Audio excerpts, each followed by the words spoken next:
Welcome back. There has been a big uptick in the number of cases in Florida. Interestingly enough, the question becomes, is that the right indicator that we should be focusing on, though, to figure out how we're doing? Labs throughout the state reported 100% of people that had been tested had the virus. Sounds a little fishy, doesn't it? So local media went in and found out through area hospitals that the rate was closer to 10%, which is a big, big difference. Florida Congressman Brian Mast said that these reports are very concerning because of the skewed results. Take a listen. What we do know is this has gone on in a number of different locations. I lean on the nefarious side that some of these entities wanted to see these higher numbers go up to make things a little bit more dramatic. You hate to have to say that, but I think in the world that we live in, we can see that this has been politicized in many different cases. Now, when we're looking at this, it causes us to ask the question across the country, where else has this happened? All right. Well, to find out what's really going on in Florida, let's bring in Florida's Chief Financial Officer, Jimmy Patronis. Jimmy, welcome back to the show. Hey, Sean. How are y'all doing? Good. All right. Well, congrats. You guys got Disney World and a bunch of the other attractions open up, so that's good news as far as you're concerned, I'm sure. But tell me, what's going on down there? What is it? What should we be focused on? What's really going on? Is this a bunch of hype or not? There is going to be some hype. There's going to be some skewing. Look, we're the biggest swing state in the nation, and this is going to be something that's going to be exploited by the media. You know, as you look at what happened, we're not in New York. We took care of our nursing homes quick and early, and we didn't take, those that had been previously infected with COVID and then send them back to the nursing homes and spike deaths like they did in New York. So again, I think Governor DeSantis is leading. He's doing everything he can possible to ensure that testing is getting out. But look, it is what it is. As you have more testing, you're potentially going to have more results that could show higher numbers of infection. Well, Jimmy, switching gears here a little bit, you recently sent a letter to Elon Musk pitching him to come to Florida, bring his business there since California is shut down. Have you heard back from him at all? We just sent the letter yesterday, and look, the California tax rate is twice of that of Florida, so it doesn't take a rocket scientist to realize, let's reach out to him on tax day as he's paying millions of dollars into the tax system in California. At the same time, they're shutting him down. And look, small businesses in California don't have the political leverage that Elon Musk does to reopen his operations. So again, I think it's important that we show him what Florida's got to offer. I'm sitting there, he's one of the Twitter alerts I get, and yesterday seeing him get hacked definitely spawned a lot of concern on my office. We're going to ask Department of Law Enforcement in Florida to do an investigation, but we're safe here in Florida, and we also can put more money in his pocket. He might not be a rocket scientist, right, Jimmy, but he does own a rocket, which is kind of helpful too. Just a few of them. Hey, let me ask you this real quick because we don't have a ton of time left. How important is the RNC coming to Jacksonville for you guys financially in terms of the economic impact that it's going to have? And are you worried at all about sort of the precautions that are going to have to get put in place and maybe some people not wanting to come?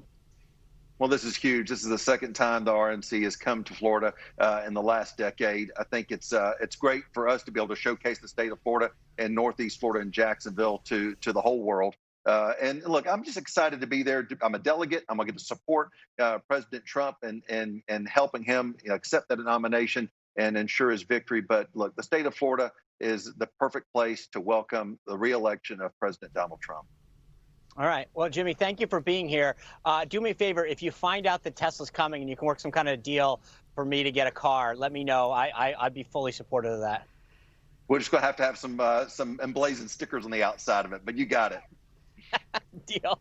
All right. Thanks. We'll stay in touch as the convention gets closer. Take care. Appreciate y'all. Always great to talk to him.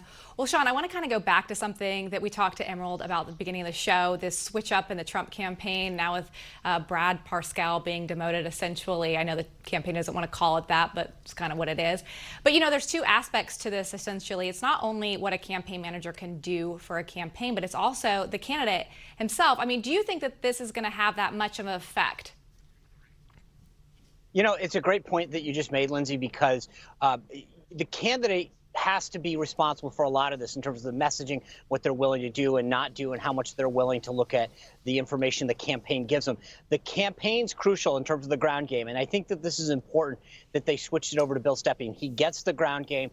He ran the Republican Governors Association for a long time and understands what it takes to create a winning coalition. So this is a good move. It's not that uncommon, though, to be honest. If you look at Republicans and Democrats going back several cycles, a lot of times there's a shakeup at the top. It's natural. Usually it happens closer to the convention because that's when there's a shift from primary to general election strategy. So it's not that odd, but I don't think that this is the sort of the be all and end all to changing the direction of the Trump campaign. President Trump needs to, be responsible about the direction of his campaign himself.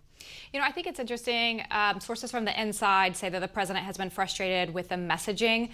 And do you think that a campaign manager at this point, when we're in economic crisis and social unrest, can change it that much?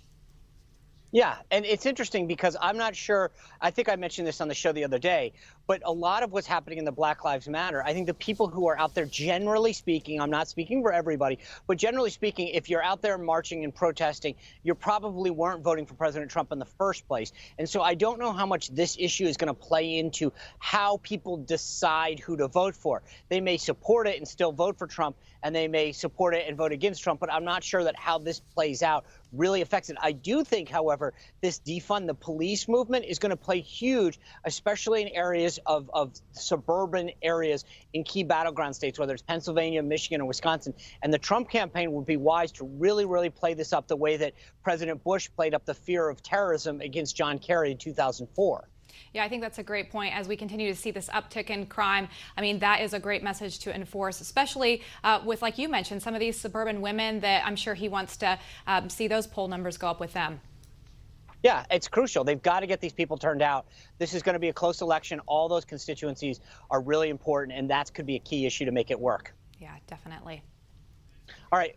Well, tomorrow we've already got a great show in stack for you. We've got Colorado Congressman Ken Buck, political analyst Mark Halperin, and best-selling author Alec Klein's going to join us to talk about his book Aftermath. It's going to be a great show. I think we continue talking about Ken Buck with what's going on in Colorado. That's another target state that's on the Democrats' list to flip the Senate seat. It's going to be a great show. You won't want to miss it. Well, that's our show. Greg Kelly Reports is up next, and he'll have former Trump advisor Roger Stone on his show. Yeah, you're not going to want to miss this. Thanks for being part of our company. We hope to see you tomorrow.